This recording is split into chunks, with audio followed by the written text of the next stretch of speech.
You're not antisocial, you're just finally awake, and that scares people. When you start thinking clearly, the noise of the crowd starts to sound like madness.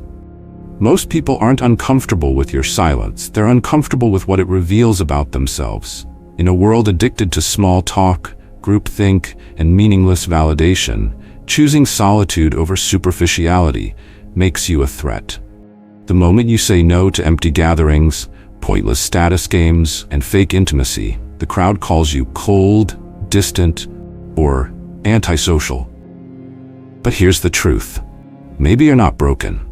Maybe you're just done pretending. This episode of Victory Stoic is for those who've walked away from noise to protect their peace. If you've ever felt like the outsider in a room full of people talking but saying nothing, this is for you. Because walking alone doesn't mean you're lost. It means you're no longer willing to follow people going nowhere. And this is where the Stoics and thinkers like Jordan Peterson have something to teach us. We're starting a bold new series that weaves together ancient Stoicism with modern psychological insights to give you clear, powerful tools for living with purpose. If you're hungry for a different kind of strength, not loud, not showy, but solid, you're in the right place. So if this topic speaks to you, drop a 1 in the comments. If you're not quite convinced yet, drop a 0. Your feedback shapes everything we do. Like the video if it hits something real. Share it with someone who needs to hear this. And subscribe. This is just the beginning. Victory is not out there. It starts in here. Because what follows in this video isn't just theory. It's a confrontation with everything that's held you back. We'll break down why your quiet is powerful, why your withdrawal is actually wisdom, and why the urge to escape the crowd might just be your mind's way of finally waking up. You're not antisocial. You're just no longer willing to lose yourself to be liked. And that is a rare, dangerous kind of freedom. Number 1, not everyone deserves your time. There's a quiet kind of suffering that intelligent people carry, the agony of watching their time wasted by people who never earned it. You sit in meetings that go nowhere, nod through conversations that drain you, attend social events where your presence feels like a costume, and deep down you feel it. This isn't life, this is performance. Most people don't notice it, but you do. And that realization is both your curse and your awakening. Time is not money. Time is much more valuable. Money can be recovered. Time cannot. Every hour you give to someone who doesn't deserve it is a piece of your life you will never get back. Most live as if life is infinite, scattering their hours across distractions, obligations, and shallow people. But as Marcus Aurelius wrote in Meditations, people who labor all their lives but have no purpose to direct every thought and impulse toward are wasting their time, even when hard at work. The truth? Most people are very busy, just not with anything meaningful. You know someone like this. Maybe you've been this person. You wake up on autopilot, scroll through news and noise, say yes to coffee with someone who gossips more than they grow, sit through that birthday dinner you didn't want to attend, all while feeling your soul slowly corrode under the weight of politeness. You smile, you engage, you go through the motions, and then you go home empty. You didn't live, you endured. This isn't just a philosophical issue, it's a neurological one. The human brain is built to track and manage energy, not infinite stimulation. According to a 2017 study published in Nature, human behavior, our cognitive bandwidth is incredibly limited. Once it's hijacked by unnecessary social clutter, our ability to make decisions, regulate emotions, and maintain mental clarity deteriorates rapidly. That means every pointless conversation, every shallow obligation, every unearned yes you utter isn't harmless. It's costly. Jordan Peterson frames it even more bluntly. In 12 Rules for Life, he writes, if you have a friend whose friendship you wouldn't recommend to your sister or your father, why would you have such a friend for yourself? In his view, time is not just a resource, it's a mirror. Who you give it to reflects how you value your own existence. If you give your time to chaos, don't be surprised when your life begins to mirror it. Let's bring this home. Picture Mike, 42, father of 2, software engineer in Austin. He works 50 hours a week, coaches Little League on Saturdays, and still finds himself at weekly poker nights with coworkers he barely respects. It's just habit, he says. But deep down, Mike knows the truth. Every Thursday night he's there, smiling through inside jokes he doesn't care about. He's not with his wife. He's not reading the books that sharpen him. He's not building the business he dreams of. He's wasting the finite on the forgettable. And for what? So people won't say he's distant? Here's the hard truth. If you don't protect your time, people will use it like it's theirs. And most won't even say thank you. Some will even resent you for trying to reclaim it. Stoicism teaches us that the crowd will always pull you toward comfort and conformity. But the Stoic pulls inward, filters what enters his world, and chooses with precision. The Stoic is not cold. The Stoic is careful. He understands that silence is not absence. It is deliberate focus. When you choose not to engage, not to attend, not to respond immediately, you are not being rude. You are defending your life from unnecessary erosion. Even Epictetus warned, "Be careful who you spend time with, because wasting time is a form of self-harm." That's not metaphor, it's moral urgency. Imagine your life as a ledger. Are the hours you're giving away compounding your wisdom or bleeding your purpose? So what do? Here's a practice you can start tonight. Create what I call a time audit map. Take a single piece of paper, divide it into 3 sections. At the top, write the people I spend time with. In the first column, write the names of people you interact with weekly. In the second, ask yourself, do I feel more clear, strong, and purposeful after I see them? In the third, write a simple yes or no. Now look at that page. If you're honest, most of the no's are people you defaulted into your life, not people you chose. Peterson reminds us again, don't waste your time with people who are not on the path. Your life will be shaped by your willingness to walk away from what weakens you. This isn't cruelty, this is maturity. The longer you delay, the more your life becomes someone else's script. If the idea of saying no to certain people terrifies you, good. That's the pain of boundaries being born. And like birth, it will hurt before it frees you. You're not antisocial. You're not aloof. You are selective. And in a world drowning in cheap connection, that makes you rare. So let the world call you distant, cold, intense, serious. Let them whisper. Let them roll their eyes. You're not here to be everywhere. You're here to be precisely where you matter most. And that means learning to say no without guilt. It means choosing the few over the many. It means trading popularity for peace, access for alignment, and attention for authenticity. You do not owe your time to anyone who drains it. You do not have to explain your silence. You do not need permission to protect your own fire. So the next time someone tries to pull you into something that feels off, wasteful, or meaningless, pause. Ask yourself, is this a true investment of my time, or just a socially accepted way to lose it? Your future self is watching, and he will thank you for every unnecessary hour you refuse to spend, because you are not here to be used. You are here to be deliberate. And that begins with knowing not everyone deserves your time. Number 2, you don't need to fit in with a toxic environment. A poisonous atmosphere doesn't always smell like smoke. Sometimes it smells like fake laughter, forced smiles, and hollow ambition. It looks like a Friday happy hour where everyone's pretending, nodding along to jokes that aren't funny, bragging about promotions they secretly regret, and making plans they'll cancel the moment they leave. You stand there with a drink in your hand and something inside you just aches. You're not angry. You're awake. Epictetus warned over 2,000 years ago, avoid fraternizing with people who are going to corrupt you. He wasn't speaking metaphorically. He meant that prolonged exposure to shallow, dishonest, or bitter people will slowly erode your clarity, like smoke dulling a mirror.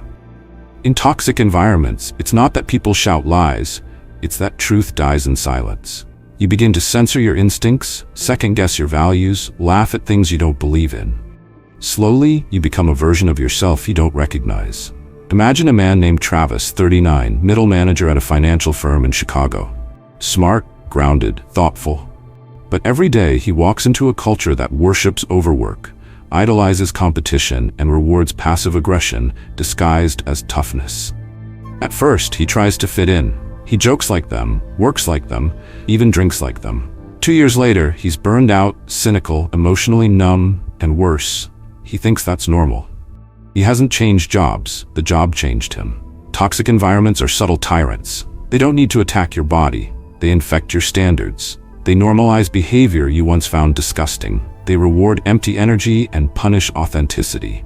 In time, what was once resistance becomes exhaustion, and once you're too tired to fight, they win. This is what Jordan Peterson means when he says, if you remain silent when you should speak, you corrupt your soul. Silence in a toxic place isn't just discomfort. It's complicity. You become part of the thing that's destroying you, one compromise at a time. And yet, most people fear leaving more than staying. Why?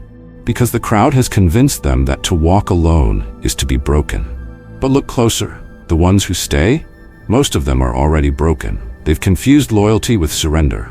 And what they call belonging is just a slow spiritual death in a room filled with noise. Let's use an image. Picture a greenhouse, a place that controls temperature, moisture, light, a place designed to grow life. Now picture that same greenhouse filled with toxins, bad air, acidic soil, false light. You don't tell the plant to adapt. You move it. Not because the plant is weak, but because the environment is hostile to its nature. You are the plant. That office full of passive-aggressive politics, that circle of friends who mock growth, that relationship that only thrives when you shrink, those are poisoned greenhouses. You don't owe them your roots. You owe yourself survival.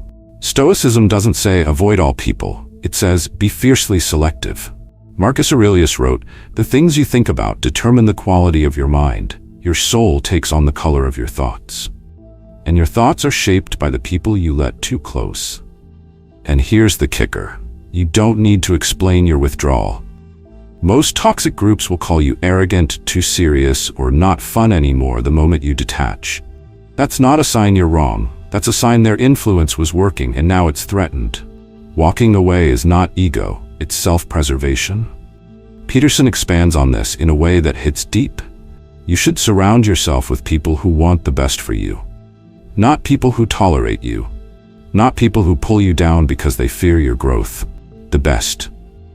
That's a standard, not a suggestion. And holding that line requires courage that most people simply never develop. Let me tell you about Dana, 45, a nurse in Seattle. She was the rock of her social circle, always helping, always listening. But she started realizing that her friends only called when they needed something. Never to ask how she was, never to celebrate her wins. When she finally said no, stopped showing up, stopped giving, one of them texted, "You've changed." Her answer was simple. "Yes, I got tired of pretending this was love." If your environment punishes your honesty, questions your values, or drains your energy, you don't adjust to it. You leave it. And yes, it will feel like loss at first. All transitions do. But what you're shedding isn't connection. It's corrosion. Let's get practical. Here's a simple but powerful exercise, the Energy Check Journal. Every night for the next 7 days, write down the names of 3 people you interacted with that day. Next to each name, rate how you felt after. +1 if they energized you, -1 if they drained you, 0 if they were neutral. At the end of the week, total your score. If your total is negative, you're not being antisocial. You're surrounded by the wrong ecosystem. This isn't about judging others. It's about protecting the conditions that keep you strong. Just as an athlete avoids junk food, a serious mind avoids junk influence. You have every right to choose depth over drama, truth over image, peace over performance. And if anyone tells you that you're being distant, difficult, or too intense, tell them this: I'm not trying to be less for your comfort, I'm trying to be whole for my sanity. Because here's the final truth. Not fitting in isn't a flaw. It's a signal. You see through the mask. You feel the weight of conversations that go nowhere. You recognize when connection is fake. And the moment you stop pretending is the moment you reclaim your life. So don't water dead soil. Don't dim your mind to match small talk. And don't ever apologize for removing yourself from a place that was slowly killing your spirit. You don't need to fit in with a toxic environment. You were never made for shallow soil. You were made to grow deep, to reach high, to bloom in truth. And that means walking out of the smoke, even if you walk alone. Number 3, the circle of iron. Why the wise choose few. In the forgotten age before distraction ruled the world, there was once a warrior who wandered alone through a fractured empire. He was offered gold, flattery, even armies to command, but he refused them all.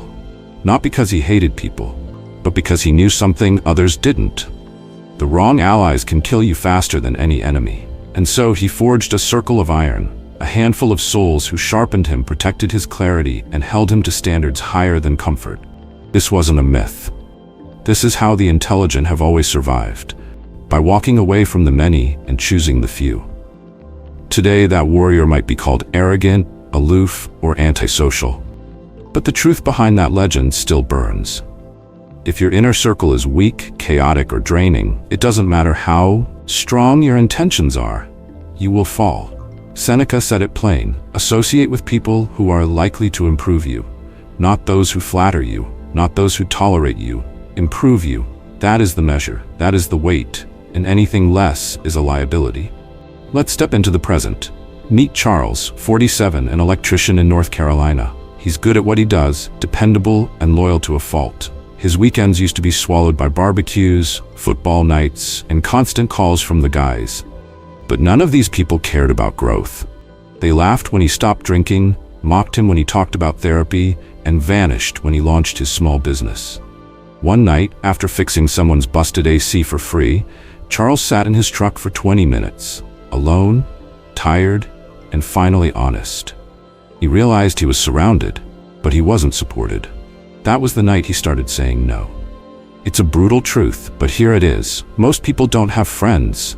They have patterns, and those patterns are old, safe, and deeply familiar. But familiarity is not friendship. Shared history is not shared vision. And a full contact list means nothing if none of those names would help you become stronger, sharper, clearer. Peterson echoes this in Beyond Order. Choose people who want things to be better, not worse. He warns that some people, whether out of envy, bitterness, or fear, actively resent your effort to grow. They'll call it ego. They'll call it fake.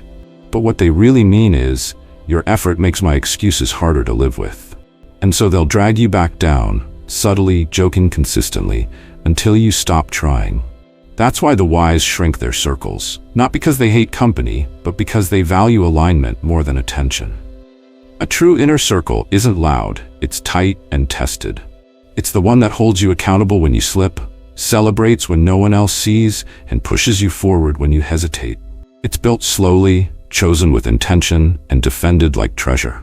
To understand this better, imagine a forge, a sacred place where weapons are born. Now imagine you are the blade. Every conversation, every relationship, every moment with someone either sharpens or dulls your edge.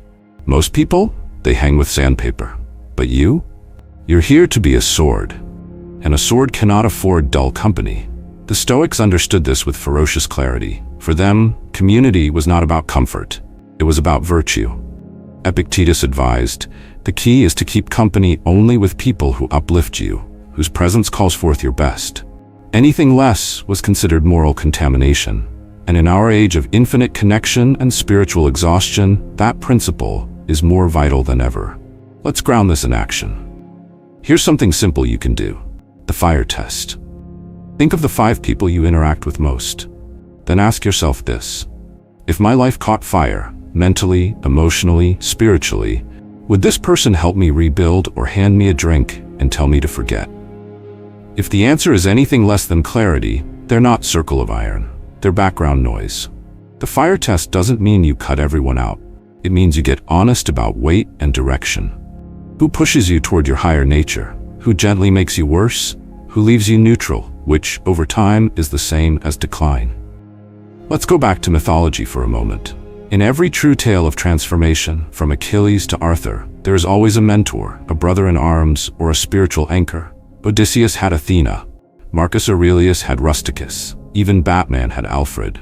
No warrior fights alone, but he does choose who he bleeds with. And that choice defines his fate. Now imagine building your own circle of iron. Not with perfect people, but with people who don't flinch from truth. People who'd rather have a hard conversation than let you rot in comfort. People who don't need the spotlight because they shine through action. That's the circle that sustains kings, not clowns. Peterson again cuts to the bone. A good friend is not someone who simply accepts you as you are, but someone who helps you become who you could be. That's the standard. And it hurts, because it forces us to admit how much of our friendship is built on habit, guilt, or fear of solitude. But the alternative is worse. surrounding yourself with people who keep you tame, not powerful. If this feels uncomfortable, that's good. Discomfort is the beginning of sovereignty. Now here's a practice to start tonight. Make what I call the list of 3. Write down the names of 3 people who have made you better in the past 12 months, emotionally, mentally, spiritually. If you can't name 3, your circle is not a circle. It's a cage. Then write 3 names that drain, distract, or diminish you, even if softly. These are the names that require boundaries. Not necessarily removal, but clarity. Don't argue with them. Don't announce anything. Just stop giving them access to your deepest energy. Let silence do the editing. You don't need to explain your focus. You don't need to justify your distance.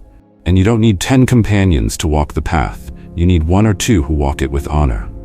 When the wind rises and the pressure hits, it won't be the crowd that saves you. It will be the few who refuse to let you drown in your own excuses. So yes, choose fewer. Choose better.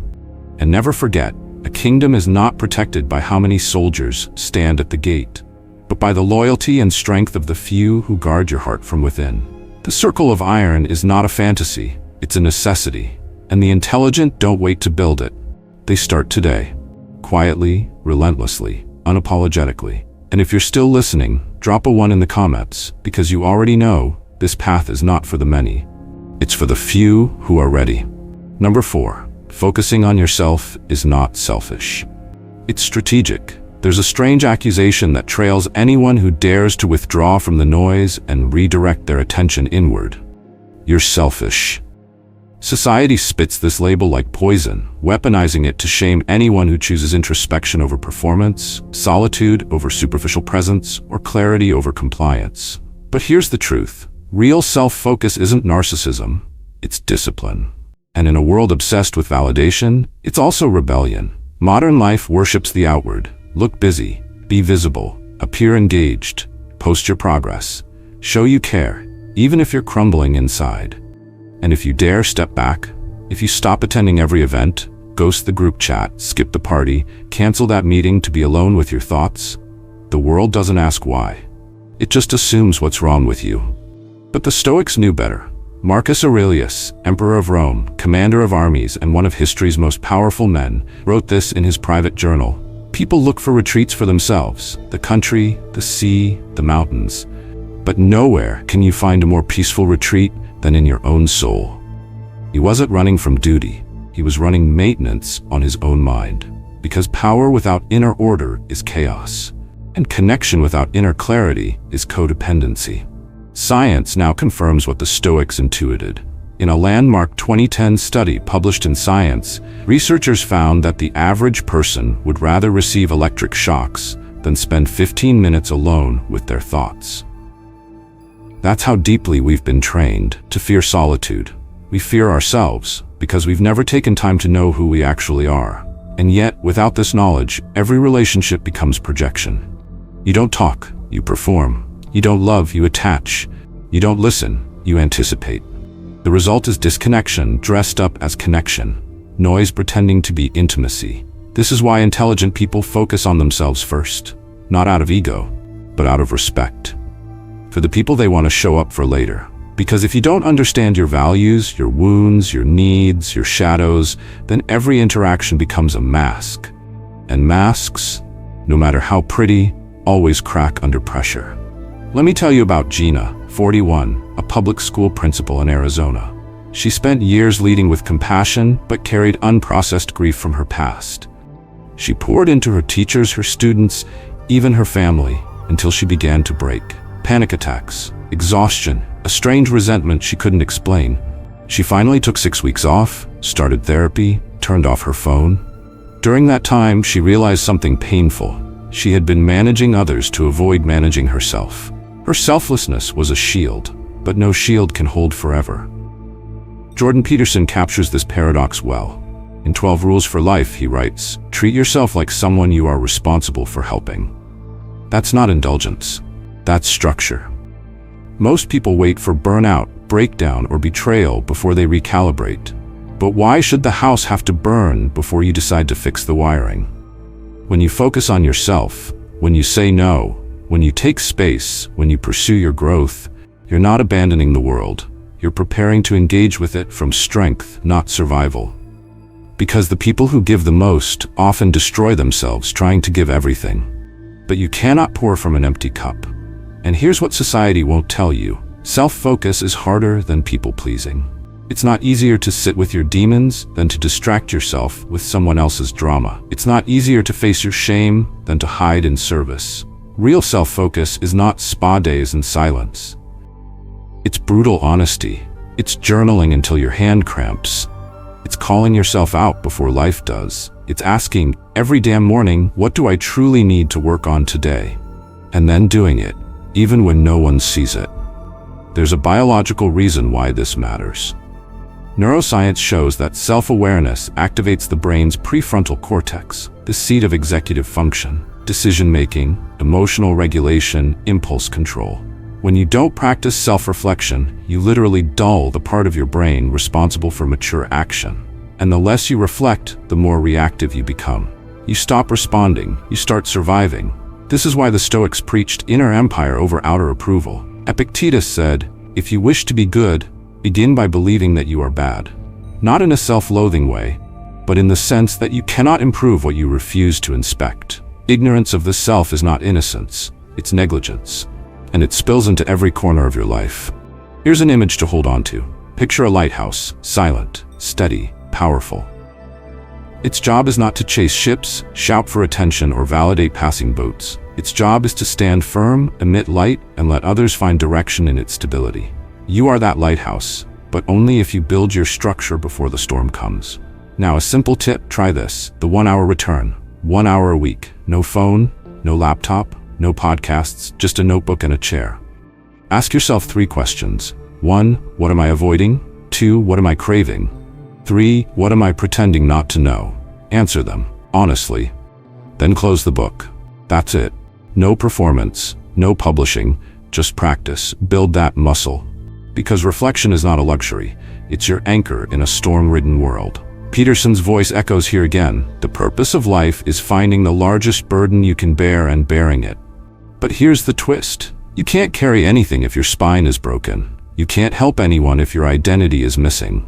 You can't lead if you're lost. So the next time someone tells you you've become too focused on yourself, smile. Then ask them, why does my peace bother you? Because often, what people call selfish is simply a threat to their chaos. Your centeredness reveals their distraction. Your growth exposes their stagnation. Your boundaries make them confront their own lack of discipline. Focusing on yourself is not retreat. It's rearming. It's not closing the door. It's closing the leaks. It's not about ego. It's about energy. You're not escaping the world. You're equipping yourself to face it with clarity, with power, with peace. So build that inner empire. Make space. Get silent. Look inward.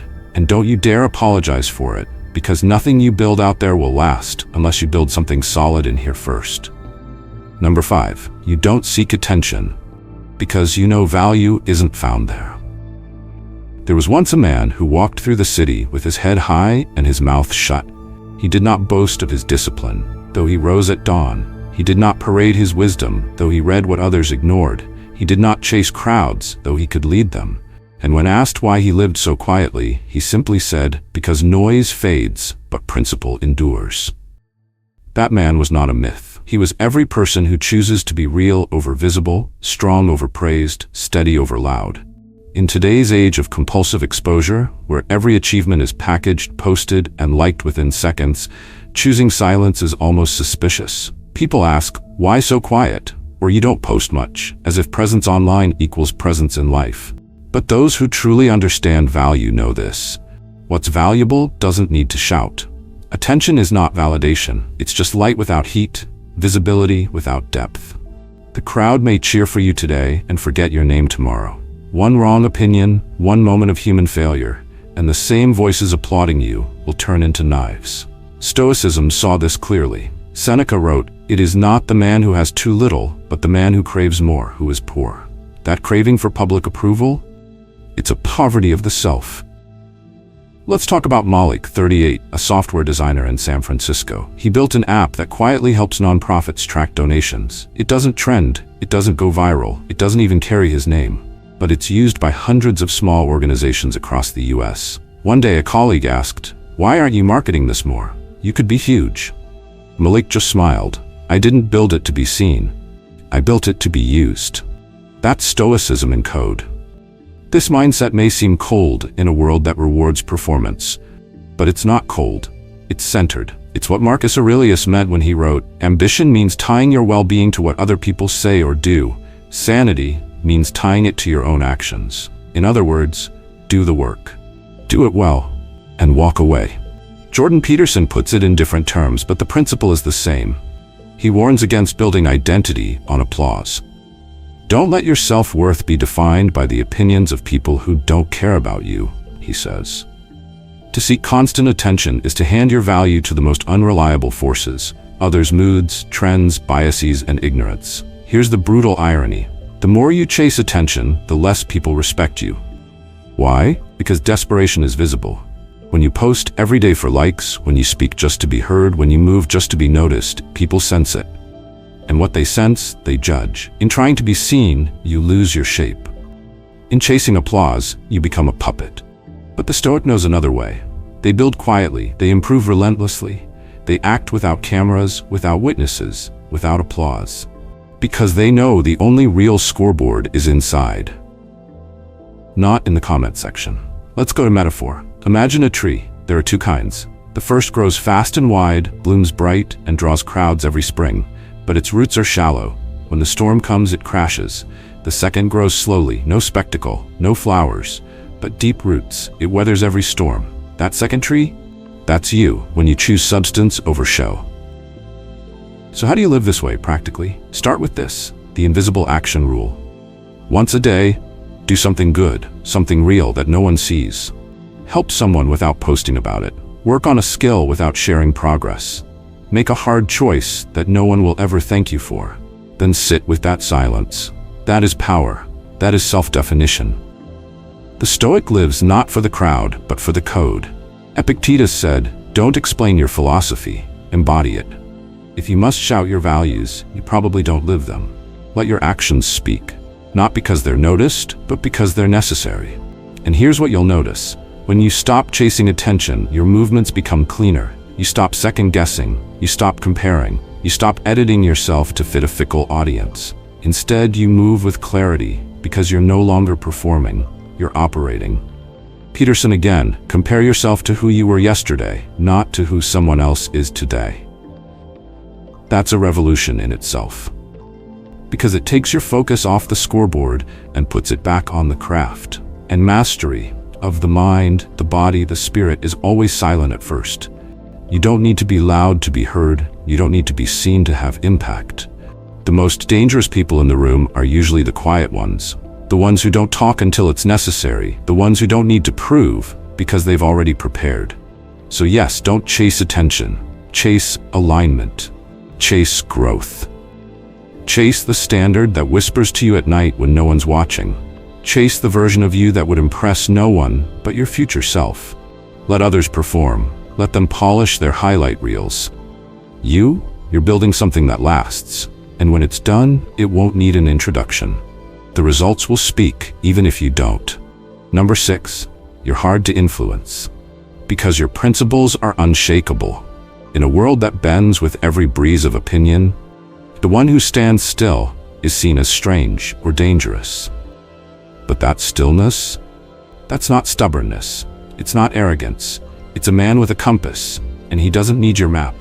The person who cannot be easily swayed, who doesn't chase applause or buckle under peer pressure, is not immune to the world. They're simply governed by something stronger than it, principles. And in a time where most trade integrity for inclusion, having a code makes you a rebel. The Stoics knew this rebellion well. Epictetus, once a slave and later a philosopher, taught we should not mold ourselves to suit the opinion of others, but follow our own reason and convictions. He had nothing. No freedom, no status. But he had his philosophy, and with that, he became untouchable. Because no one owns a man who has defined his values. The modern version of this shows up in people like Eric, 52, a project manager in Denver. He's seen trends come and go in his company. New buzzwords, fake urgency, shallow posturing. He doesn't play the political games. He doesn't laugh at jokes he doesn't find funny. He doesn't lie to look good. And yet he's respected. Why? Because people may mock conviction at first, but they end up depending on it. Eric doesn't need everyone to like him, because he's made peace with the idea that not all peace is worth keeping. That's what makes him free. True freedom isn't doing whatever you want. It's not being controlled by what others want from you. Psychology backs this up. In 1951, Solomon Asch conducted a study where participants were asked to match line lengths. The catch? All but one were instructed to give the wrong answer. The result? 75% of the real participants conformed at least once, despite knowing the answer was wrong. Why? Fear of rejection, social discomfort, that invisible pull to belong. Now imagine someone who doesn't bend like that. Someone whose internal code overrides social discomfort. That person is dangerous because they're rooted. They can't be bought, bullied, or baited, and that's rare enough to be feared. Jordan Peterson puts it simply, if you can't say no, your yes is meaningless. The person who's always agreeable, always adapting, always saying what people want to hear, isn't kind. They're just afraid. Fear of disapproval masquerades as politeness, but it's really the death of self-respect. Principles act like armor. When you have them, you don't need to explain every decision. You don't swing with every trending opinion. You don't dress your truth up for comfort. You say no without guilt. You say yes without hesitation, because you're not living reactively, you're living deliberately. Imagine walking into a room where everyone is panicking about the latest news, gossip, scandal, or trend. You stand there, calm, unmoved, not because you don't care, but because you've already decided what matters. That's the Stoic way. Control what you can. Let the rest burn. Marcus Aurelius wrote, "You have power over your mind, not outside events. Realize this and you will find strength." The power is in choosing what gets your energy.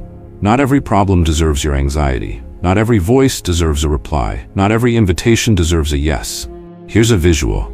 Think of your principles as the keel of a ship. You may still sway in storms. You may still hear the thunder, feel the waves, but the keel keeps you from capsizing. The person without it, they drift. Their life becomes a series of emotional reactions, not conscious choices. They run on fear, trend, pressure, and eventually, they drown. Now think of someone who lives like this, who guards their mornings with routine, who refuses gossip, who chooses their words carefully, who turns down invitations without apology, who doesn't pretend to care about what's popular. That's not antisocial, that's anchored. Let's make it practical. Try this, the rule of 5. Write down 5 principles that govern how you want to live. Not goals. Principles. These don't change. They don't depend on mood. Example, I won't lie to impress. I don't react to gossip. I don't argue with fools. I go to bed without regret. I honor my word even when it costs me. Keep them visible. Let them be your compass when the crowd gets loud, because the crowd will get loud. They'll laugh at your standards. They'll call you rigid, judgmental, or distant. But secretly, they'll respect it. And when their own chaos catches up to them, they'll look for someone like you, someone with a spine. Peterson warns us again, weak men are dangerous. Why? Because they're unpredictable. A man without principles will say anything, do anything, betray anyone, just to feel accepted. That's not peace, that's slavery, and it always collapses under pressure. The one with principles, though, he doesn't collapse. He adapts without compromise. He flexes without breaking. He walks into noise and becomes silence. He walks into panic and becomes clarity. So when people try to sway you with guilt, flattery, urgency, pause. Don't react. Ask yourself, does this align with what I believe, or am I afraid of not being liked? If fear is the reason, the answer is no. Every time. That's how you reclaim your self-respect, by refusing to trade it for approval. The man with a clear compass doesn't need directions from the crowd. He doesn't need validation from strangers. He doesn't fear being misunderstood. Because he's not here to be liked, he's here to be real. And realness has a cost. You'll lose people, opportunities, comfort, but you'll gain something better. Alignment, dignity, peace. So choose your principles, then live by them, ruthlessly. Let them cost you, let them test you, and let them set you free. If you're still listening, drop a 1 in the comments. It means you've chosen clarity over noise, and that choice already puts you in the minority. Number 7. You think long-term. You don't need to win every argument. There is a kind of strength that never raises its voice, a kind of power that doesn't clench its fist. It's the strength of someone who could destroy you in a conversation, but doesn't. Not because they're weak, but because they're playing a longer game. That kind of strength is rare. Because most people, when provoked, react. They defend their pride, their ego, their name. They jump into arguments like wild dogs to scraps, thinking victory means having the last word. But those who understand the deeper game, they know some battles are too small to matter. The Stoics were masters of this. Epictetus said, "Any person capable of angering you becomes your master." Let that sink in. If someone can drag you into a petty argument, derail your focus, and steal your peace, then you are no longer in control. They are. Even if you win, you lose. Because your attention, your clarity, your time were hijacked. This is what long-term thinkers understand. Not every insult deserves a reply. Not every disagreement requires your defense. The person who controls their emotions controls the situation, no matter how loud the other person gets. Let's meet Carla, 45, a real estate consultant in Houston. Smart, strategic, emotionally sharp. One afternoon in a meeting, a new junior employee interrupted her mid-presentation to correct her figures. He was wrong, but loud. All eyes turned to her. Instead of snapping back, she smiled, paused, and said, "Let's circle back to that after I finish." She delivered her point, pulled up the accurate data later, and moved on. No drama, no dominance games, just clarity. That single moment earned her 3 new high-value clients. Why? Because she showed control, and clients trust those who stay calm under pressure. Now imagine if she had taken the bait, responded emotionally, shut him down with sarcasm. Sure, she might have won the moment, but at what cost? Her image, her respect, her momentum. When you see further ahead, you realize the most important part of a disagreement isn't being right. It's preserving your leverage. Jordan Peterson often emphasizes this. In 12 Rules for Life, he writes, "To stand up straight with your shoulders back is to accept the terrible responsibility of life, with eyes wide open." One of those responsibilities is choosing which fires to put out, and which ones are meant to burn themselves down. That takes maturity. That takes vision. The person who thinks long-term acts like a chess player. Every emotional outburst from others is a move, but they don't respond like a checkers player. Fast, impulsive, short-sighted. They pause, they calculate, they ask, if I say this, then what? Who does it help? What does it cost? And that pause is powerful. Neuroscience supports it. The amygdala, our emotional brain, reacts in milliseconds. But the prefrontal cortex, where planning, logic, and restraint live, takes a bit longer. The more you train yourself to wait before reacting, the more you strengthen your emotional sovereignty. You stop being a puppet. You start being a strategist. Here's a simple metaphor. Picture yourself as a mountain. Arguments are like storms. Some bring rain, some thunder, some wind. But the mountain doesn't flinch. It stands, unmoved, while the storm rages and passes. The goal isn't to shout down the weather. The goal is to outlast it. You're not avoiding conflict out of fear.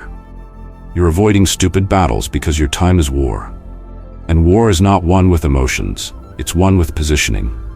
To apply this in real life, use what I call the 5-second scan.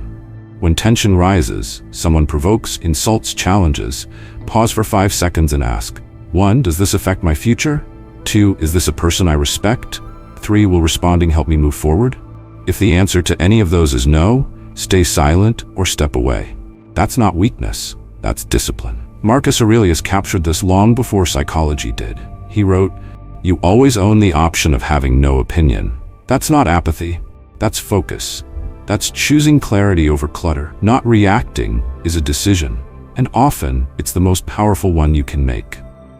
Let's revisit Carla. Her silence didn't just save her from petty confrontation, it elevated her above it. People don't follow the loudest person in the room. They follow the one who seems to see the furthest. That's who you become when you stop needing to win today and instead invest in who you'll be tomorrow.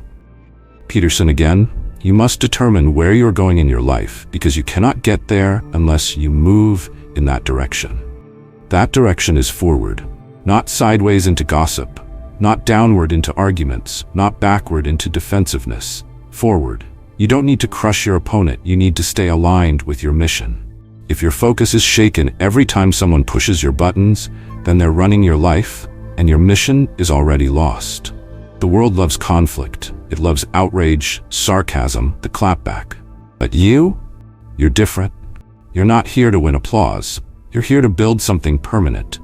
Your energy is too expensive to spend on debates that don't move the needle. So the next time someone tries to pull you into a pointless exchange, whether it's online, at work, or at home, remember who you are. You are not a debater.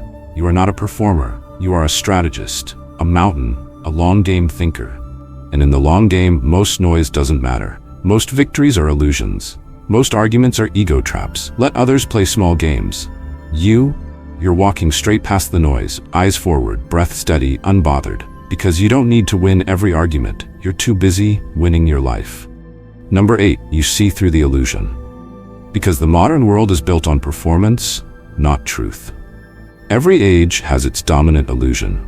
In ancient Rome, it was glory in battle. In the industrial age, it was wealth through labor. But in our time, it's visibility. In a world lit by screens and addicted to optics, the illusion is simple. If people can see you, you must matter. But you've seen through that lie, haven't you? You've watched people chase likes like oxygen. You've watched strangers smile through filters while falling apart in private. You've watched empty conversations rack up millions of views, while truth, raw, hard truth, dies quietly in the shadows, and something in you recoils. Because you know, just because it's loud doesn't mean it's real. The Stoics wouldn't have survived 5 minutes on modern social media. Not because they were weak, but because they were allergic to performance. Seneca wrote, "What is the point of having countless followers if none of them makes you better?" He said this nearly 2,000 years before Instagram. But he was already calling it the sickness of approval without depth.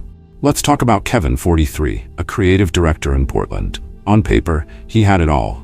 A huge online presence, invites to elite brand events, a sea of likes every time he posted. But inside, hollow. Every interaction felt rehearsed. Every photo, a costume. Every conversation, a performance. He once confessed, "I built this brand so well I forgot how to be myself." That's the cost of trading truth for attention. You lose track of your own voice. The smarter you are, the faster you spot the fake. You start to see how conversations are curated for clicks, how conflict is engineered for engagement, how entire personalities are manufactured, not developed. And once you see it, you can't unsee it. Suddenly, you don't crave followers, you crave freedom. Social media is not evil, but it's an amplifier. It turns insecurity into strategy, envy into marketing, and loneliness into content. What we call connection is often just parallel isolation.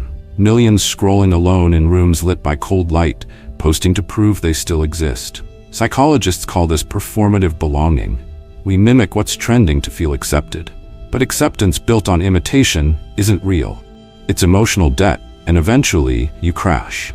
Studies from the University of Pennsylvania have shown a direct link between time on social platforms and rising rates of anxiety, depression, and self-harm. Not because of the tech, but because of the false intimacy it creates. Jordan Peterson puts it this way: life is suffering. You have to be strong to bear it, but you have to be real to be strong.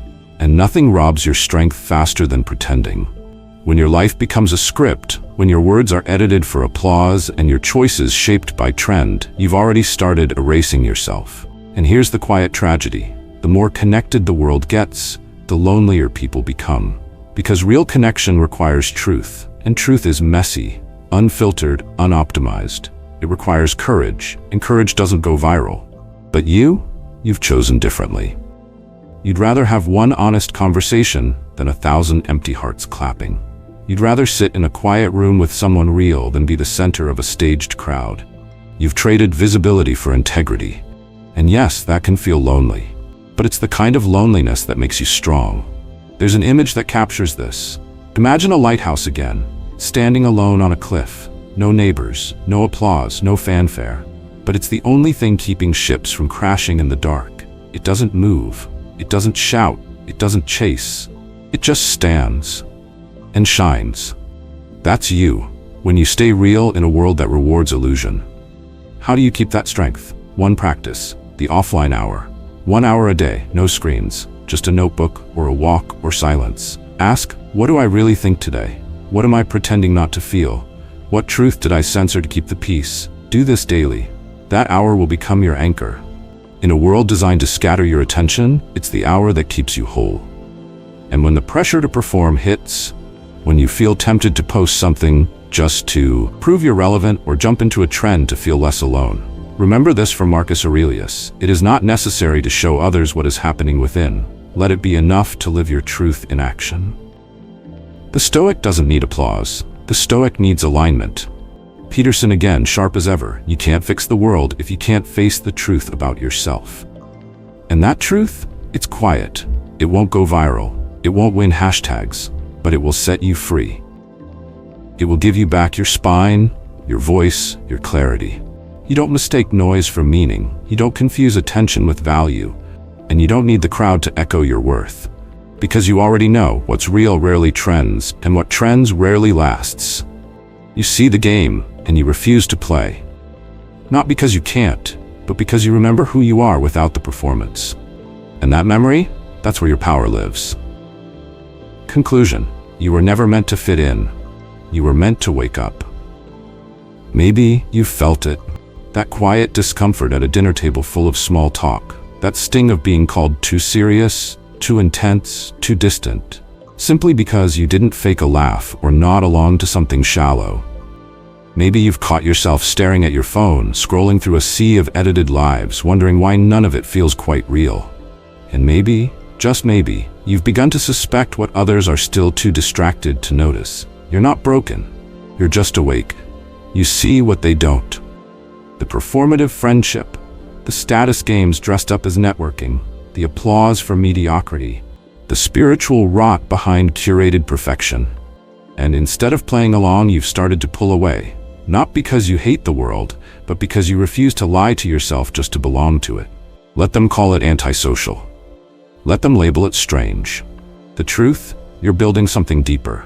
Not a personality, not a brand, not a crowd-pleasing echo chamber, but a core, a spine, a way of life built on principle, not popularity. In a world that rewards noise, your silence is power. In a culture that glorifies hustle without purpose, your stillness is rebellion. In a society that begs for likes, your refusal to perform is a form of protest. So here's what we ask of you now. If this video sparked something in you, hit that like button, share it with someone who's waking up, and subscribe to Victory Stoic, where we cut through the noise to bring you strength, truth, and strategy for living on your own terms. And in the comments, we want you to declare it. Drop a 1 if this resonated with your experience. Drop a 0 if it didn't land for you. We value both. And if you have the courage, leave your story. Tell us when you chose truth over trend. Tell us the moment you walked away from the crowd. Your story isn't just yours. It may be exactly what someone else needs to read right now. Because we don't just build a movement by speaking. We build it by standing, together, quietly, relentlessly, without apology. Thank you for listening. Thank you for thinking. Thank you for choosing depth in a world obsessed with surfaces. And remember this, not fitting in might just be your first sign of evolution. So stay silent when you must, withdraw when it protects your soul, and act, always, by principle, not pressure. This is Victory Stoic. You're not here to be seen, you're here to be solid.